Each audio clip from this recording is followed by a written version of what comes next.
Debate गुरु channel पर आपका स्वागत करता हूं दोस्तों जैसा कि मैंने आप लोगों से वादा किया था कि मैं अपनी आने वाली वीडियो पृथ्वीराज चौहान गुर्जर शासक के ऊपर बनाऊंगा, तो दोस्तों मैंने वो वीडियो बना ली है।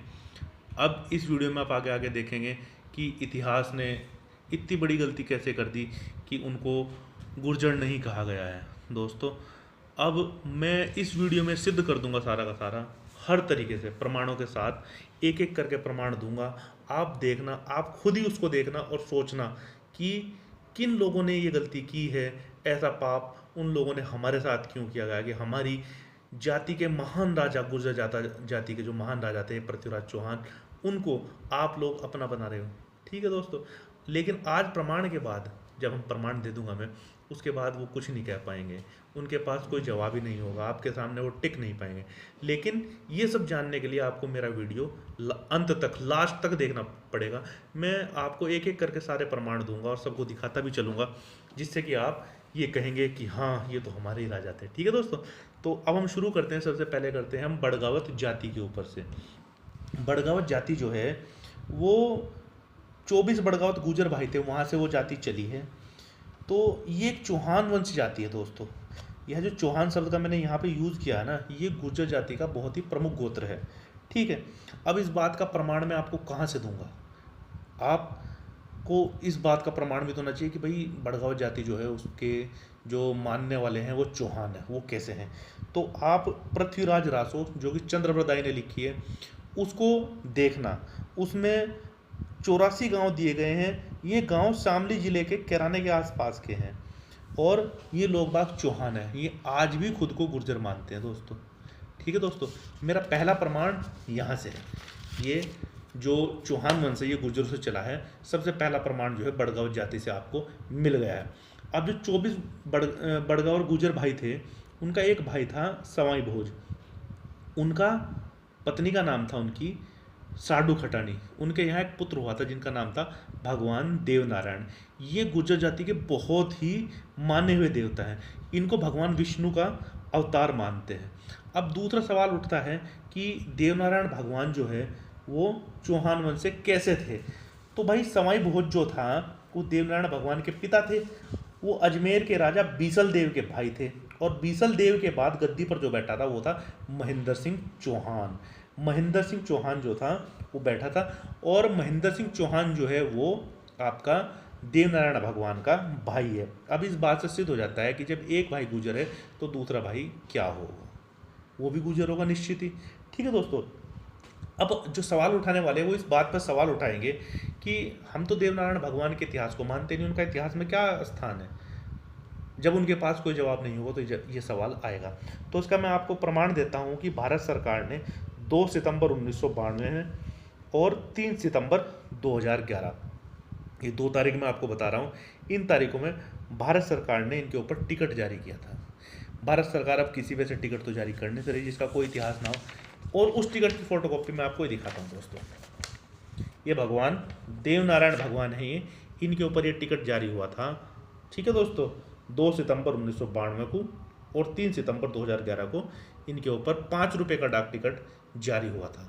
तो इस बात से सिद्ध होता है, ये पहला प्रमाण है मेरा दोस्तों, इसको आप देखना, इस बात से सिद्ध होता है कि भगवान देवनारायण का अस्तित्व था और वो चौहान वंश से थे और चौहान वंश जो था वो गुर्जरों में से निकला था। ठीक है, वो गुर्जरों का प्रमुख गोत्र था। अब दूसरा जो सवाल उठता है वो है अग्निकुल की थ्योरी। अब सबसे पहले तो आप लोगों को अग्निकुल की थ्योरी को जानना पड़ेगा। अग्निकुल की थ्योरी है क्या? पृथ्वीराज रासो में चंद्रप्रदाय ने 4 वंश का जिक्र किया है इसमें। ठीक है, 4 अक्षत्रिय वंशों का। सबसे पहले प्रतिहार, दूसरा परमार, तीसरा चौहान और चौथा चालुक्य। अब दोस्तों मैं आप लोगों को जितने भी ये चारों बताए हैं, गोत्र बताए हैं ऊपर, अब आप इस बात से सिद्ध होता है कि चारों के चारों जो हैं ये गुर्जरों के गोत्र हैं। प्रतिहार गुर्जर भी होते हैं, परमार गुर्जर भी होते हैं, चौहान गुर्जर भी होते हैं, चालुक्य गुर्जर भी होते हैं। ठीक है, अब आपको अग्निकुल की थ्योरी मिलेगी कहाँ से? अब लोग बाग ये भी तो कहेंगे भाई आप ऐसे ऐसे बता रहे हो अग्निकुल की थ्योरी, तो आप गूगल ड्राइव में जाइए, गूगल पे आप डाल दीजिए आराम से कि भाई जो हमारे अग्निकुल थ्योरी का डालिए वहाँ पे, और उसका पूरा आंसर आपका इस तरीके से निकल आएगा। ये पेज उसका प्रमाण है। ठीक है दोस्तों, अब लेकिन लोग बाग क्या कहेंगे आपको जो ना मानने वाले हैं वो कहेंगे कि भाई यहाँ तो राजपूत शब्द का वर्ड हुआ का इस्तेमाल हुआ है, आप तो गुजर कह रहे हो। तो मैं यहाँ पे गुजर क्यों कह रहा हूँ, उसका प्रमाण है क्योंकि राजपूत जो है वो संस्कृत का अपभ्रष्ट है। असली जो वर्ड है वो राजपुत्र है, और राजा का पुत्र कोई भी हो सकता है भाई। और भारतीय उपमहाद्वीप का जातीय, ठीक है, एक भारतीय उपमहाद्वीप की एक जाति है, ठीक है। इसके लिए जाति, उपजातियां या कुल बहुत सारे सम्मिलित है, इसमें कोई भी हो सकता है मतलब, ठीक है दोस्तों। इसके बाद हम आते हैं चौहान वंश के ऊपर। हमारा जो है अगला प्रमाण यहाँ से निकलेगा जो कि बहुत ही ठोस होगा। इससे पहले मैं आपको चौहान वंश की पूरी कुंडली बताऊंगा 1 बाय 1 करके। आप देखोगे कि मैंने जहाँ से एक राजा हुआ था दूसरा राजा भी वहीं से स्टार्ट होगा, ठीक है दोस्तों। कोई भी ये नहीं कह सकता कि ये चौहान वंश की वंशावली नहीं होगी। तो इसको जानने से पहले अब सुने इसके बारे में कैसे है ये। सबसे पहले राजा थे वासुदेव, जिन्होंने चौहान वंश की स्थापना की थी। उनके बाद हुए सामंतराज 684 से लेकर 709 ईस्वी। फिर नारादेव हुए 709 ईस्वी से लेकर 721 ईस्वी। फिर अजयपाल प्रथम उर्फ जयराज हुए 721 से लेकर 734 ईस्वी। फिर विग्रहराज प्रथम हुए 734 से लेकर 759 ईस्वी। फिर चंद्रराज प्रथम हुए 759 से लेकर 771 ईस्वी। फिर गोपेंद्र राज हुए 771 से लेकर 784 ईस्वी। फिर दुर्लभ राज हुए 784 से लेकर 809 ईस्वी। फिर गोविंद राज प्रथम हुए 809 से लेकर 836 ईस्वी। इनको गुआंक प्रथम भी कहा जाता है। फिर चंद्रराज जो थे द्वितीय वो हुए 836 से लेकर 863 ईस्वी। फिर गोविंद राज द्वितीय हुए 863 से लेकर 890 ईस्वी। इनको गुआंक सेकंड भी कहा जाता है। फिर चंदन राज हुए 890 से लेकर 917 ईस्वी। फिर वाकपति राज प्रथम हुए 917 से लेकर 944 ईस्वी, ठीक दोस्तों। उसके बाद हुआ सिमराज 944 ईस्वी से लेकर 971 ईस्वी। फिर विग्रहराज द्वितीय हुए 971 ईस्वी से लेकर 998 ईस्वी। फिर दुर्लभ राज द्वितीय हुए, फिर ये 998 से लेकर 1012 ईस्वी। फिर गोविंदराज तृतीय हुए, ये थे 1012 से लेकर 1026 ईस्वी। फिर वाकपति राज द्वितीय हुए, ये 1026 ईस्वी से लेकर 1040 ईस्वी तक इन्होंने राज्य किया। फिर वीराराम ये 1040 में ही थे। फिर चामुंड राज था 1040 से लेकर 1065 तक इन्होंने राज्य किया। दुर्लभ राज थे तृतीय 1065 से लेकर 1070 तक इन्होंने राज्य किया।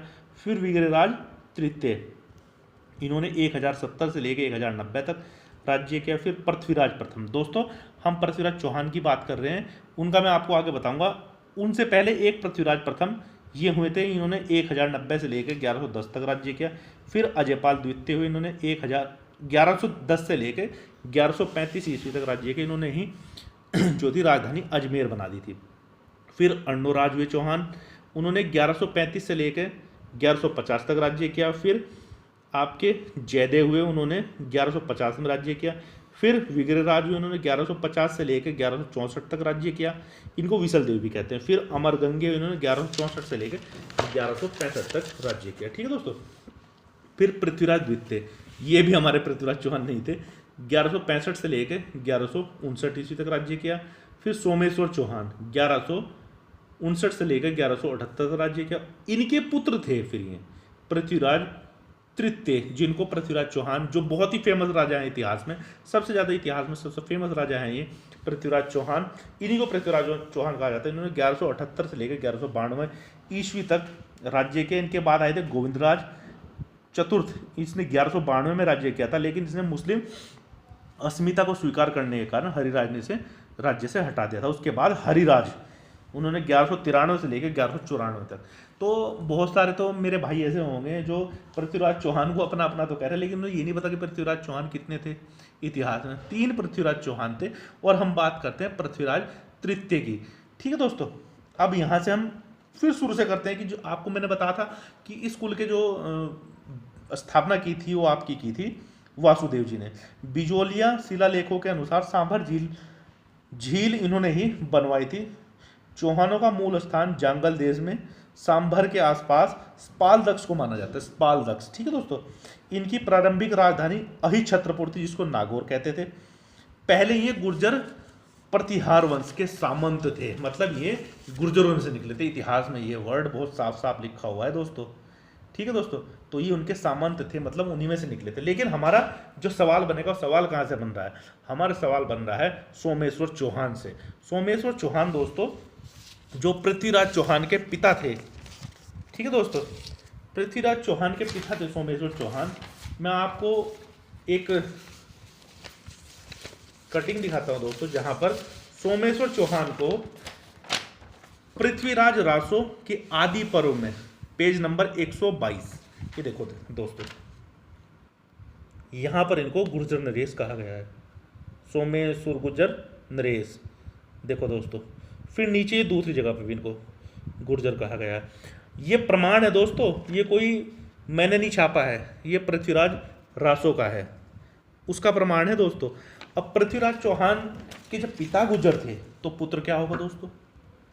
जब पिता गुजर है तो पुत्र भी तो गुजर होगा। तो इस प्रमाण के साथ हम कह सकते हैं कि पृथ्वीराज चौहान जो थे वो एक गुर्जर शासक थे, और लोग बाग उन्हें अपना बना रहे हैं। ठीक है दोस्तों, अब मेरा अगला जो प्रमाण होगा, इनको जो चौहान शासकों का इतिहास हमें उन शासकों द्वारा खुदवाए गए लेखों तथा समकालीन साहित्य में लिखा हुआ मिलता है। अब उस टाइम के दो साहित्य सबसे ज़्यादा मशहूर थे, एक था पृथ्वीराज विजय महाकाव्य नामक, और एक था चंद्रबरदाईकृत पृथ्वीराज रासो। पहला जयानक भट्ट ने लिखा था दोस्तों। अब मैं आपको यहाँ से दिखाता हूँ कि इतिहास में इन लोगों ने कैसे छुपाया है। ठीक है दोस्तों, अब आप इस पेज को देखिए, इसका नाम है पृथ्वीराज विजय महाकाव्य, 256 नंबर पेज है दोस्तों। ये यहाँ पर गुर्जर शब्द का इस्तेमाल ये रहा। ठीक है दोस्तों, पेज नंबर 256 पे हो गया यहाँ पे। अब आ जाओ 180 पे भी जिक्र है, ये यहाँ पे आ जाओ 180 है, पृथ्वीराज विजय महाकाव्य का है ये भी। अब ये आता पृथ्वीराज रासो का है, ये एकादशम सर्ग। ठीक है, इसमें देखो जिन जिन पे मैंने लाइन लगा रखी है ना, गोले बना रखे हैं, इनमें देखना आप ध्यान से, गुर्जर शब्द का इस्तेमाल हुआ है। यहाँ पे देखो सप्तम सर्ग में भी इस्तेमाल है, फिर देखो पृथ्वीराज महाकाव्य में भी। ठीक है दोस्तों, इसके बाद आप अगला मेरा प्रमाण देखें यहाँ पे, ये देखो 156 दिखा दिया मैंने आपको, ये सप्तम सर्ग है, यहाँ पे भी गुजरेंद्र शब्द का इस्तेमाल है, ये पृथ्वीराज रासो का है। आप यहाँ पे आ जाओ षष्ठम सर्ग में गुजरेंद्र, ये देखो पंचम सर्ग में।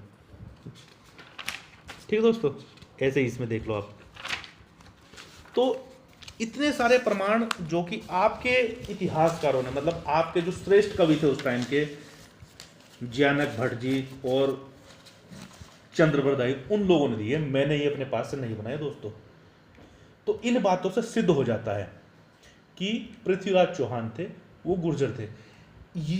आप पूरे के पूरे इतिहास में आप उनको किसी और जाति का, जैसे लोग बाग कहते हैं ना वो तो हमारे राजा थे, वो पूरे पूरे इतिहास में उनको साबित नहीं कर सकते हैं दोस्तों। ये मेरा चैलेंज है उन लोगों को, कहीं पर भी अपना कोई गुर्जर के अलावा कोई शब्द नहीं दिखा सकते हो, और इनमें आपको जगह जगह पर गुर्जर शब्द का प्रयोग मिलेगा।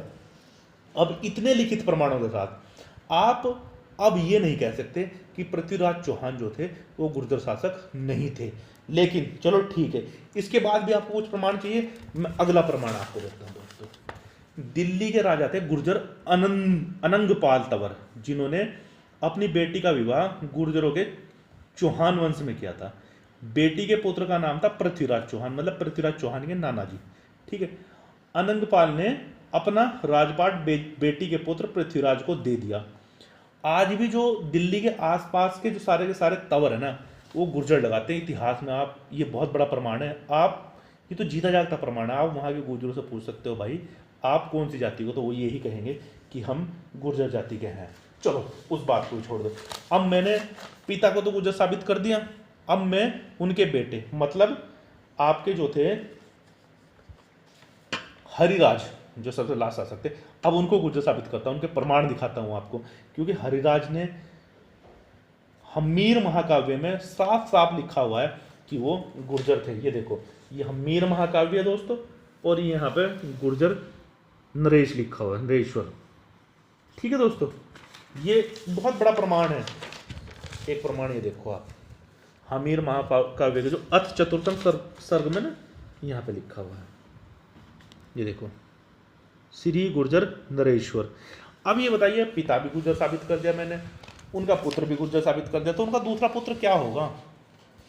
अब आपका ये सवाल कहना ही गलत होगा कि वो गुर्जर नहीं थे, जबकि मैं उनको गुर्जर साबित कर चुका हूं। तो मैं इतने सारे प्रमाण होने के बाद आप उनको कुछ और कह ही नहीं सकते। तो आप अब यही कह सकते हो सिर्फ कि चौहान जो है वो गुर्जरों का प्रमुख गोत्र था। ठीक है दोस्तों, इससे ये सिद्ध हो गया है। अब हमारा मेन लक्ष्य दोस्तों क्या है कि इतिहास की इस गलती को सुधारना। जितने भी प्रमाण हैं, जितने हमने प्रमाण दिए, जितने भी हमने लोगों को ये सब पेपर्स वगैरह दिखाए हैं, अब हमारा जो अगला स्टेप होगा कि हम इतिहास में इस गलती को सुधरवाएं, ताकि उनके सामने आगे गुजर लिखा जा सके। क्योंकि जब वो हमारे राजा तो हमारा ही नाम लिखना चाहिए, सीधी सीधी सी बात है, और किसी का नाम तो होना नहीं चाहिए। ठीक है दोस्तों, आज के बाद मेरी ये वीडियो हर गुर्जर भाई के फ़ोन में होनी चाहिए, क्योंकि मैंने अपने कहे अनुसार ये सिद्ध कर दिया है कि वे गुर्जर नरेश थे। अब ये दोस्तों हमारा अगला जो स्टेप होगा, गुर्जर नरेश उनको इतिहास में लिखवाना होगा। दोस्तों अगर आपको मेरी ये वीडियो पसंद आई हो तो मैं कहता हूँ कि इसको शेयर करें, लाइक करें, कमेंट करें। ठीक है दोस्तों, पर मेरे चैनल को आप सब्सक्राइब जरूर कर लें, जिससे कि मेरी आने वाली ऐसी ऐसी वीडियो आप तक पहुंच सके। ठीक है दोस्तों, इसी के साथ मैं अपनी वाणी को विराम देना चाहूँगा। जय गुर्जर समाज।